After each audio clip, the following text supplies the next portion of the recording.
حضرت ابو سعید ابو الخیر رحمۃ اللہ علیہ کہتے ہیں میں غلام خرید کے لایا. جو غلام شرط کے ساتھ آتے تھے وہ سستے ملتے تھے، اور جن کو ہم بس خرید لاتے تھے اپنی مرضی سے وہ ذرا مہنگے ہوتے تھے. تو غلام نے کہا حضرت جی 3 شرطیں ہوں گی اگر آپ مجھے خریدیں گے. میں نے کہا بولو.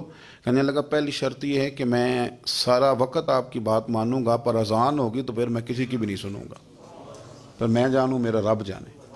میں نے کہا قبول ہے. کہنے لگا دوسری شرط یہ ہے کہ دن کے وقت بات مانوں گا، رات کو نہیں مانوں گا. میں نے کہا یہ آرام کرنے کا عادی ہوگا، نیند زیادہ آتی ہوگی، بعض لوگ زیادہ سوتے ہیں. میں نے کہا ٹھیک ہے. اس نے تیسری شرط یہ کہی کہ بہت سارے جگہوں پہ لوگوں کے زیادہ غلام ہوتے ہیں تو ایک کمرے میں 5-5 6 لوگ رہتے ہیں. میں کمرہ علیحدہ لوں گا اکیلا، ٹوٹا پھوٹا دے دیں، پرانا دے دیں، کسی حویلی کے پچھواڑے دے دیں، پر کمرہ میں الگ لوں گا.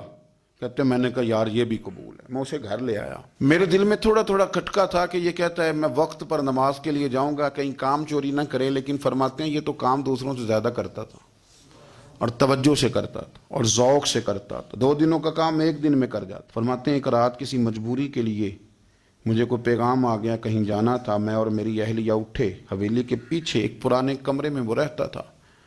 جب ہم اس کے قریب سے گزرے تو اس کے کمرے کی عجیب حالت دیکھی کہ زمین سے آسمان تک نور ہی نور. ہم نے جب کان لگا کے سنا تو وہ رو رہا تھا اور کہہ رہا تھا مالک میرے ذمہ نا میرے آقا کے بھی حقوق ہیں، اس لیے میں سارا دن تیری عبادت نہیں کر سکتا، صرف رات کو کرتا ہوں. مالک اگر میرے ذمہ تو نے یہ ڈیوٹی نہ رکھی ہوتی تو میں سارا دن بھی تیری بارگاہ میں حاضر رہتا، میں قرآن کی تلاوت کرتا، میں تیرے محبوب پہ درود و سلام پڑھتا، میں یہاں آ جاتا تیری ہی بارگاہ میں، پر میرے حقوق ہیں. اللہ وہ جو دن کی میری غفلتیں ہیں وہ معاف کر دے. حضرت فرماتے ہیں بڑا ذوق بڑا شوق، ہم نے جہاں جانا تھا گئے نہیں، واپس آ گئے. رات ہم نے اس کو مداخلت کرنا اور تکلیف دینا مناسب نہ جانا. صبح کی نماز کے بعد میں نے طلب کیا اور میں نے اسے بلا کر کے کہا کہ میاں تو آج کے بعد آزاد ہے، ہماری کوئی ذمہ داری تیرے اوپر نہیں، تو سارا دن قرآن شریف پڑھ، درود پاک پڑھ، اپنی مرضی سے چل. کہنے لگا کیوں؟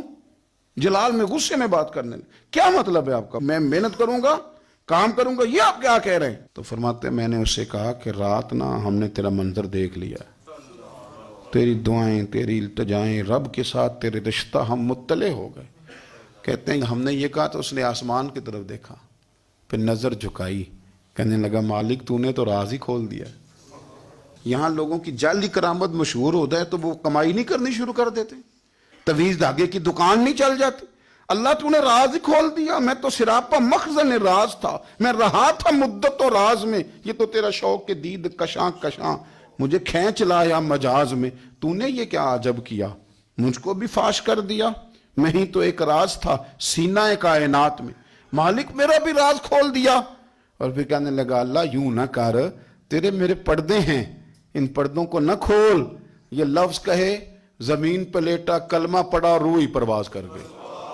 عرش فرشتے بانگا ملیاں، مکے پہ گیا شور. بلے شاہ آسان نہیں مرنا، کہتے مر گیا ہی کوئی ہور، آسان نہیں مرنا تے مر گیا ہی کوئی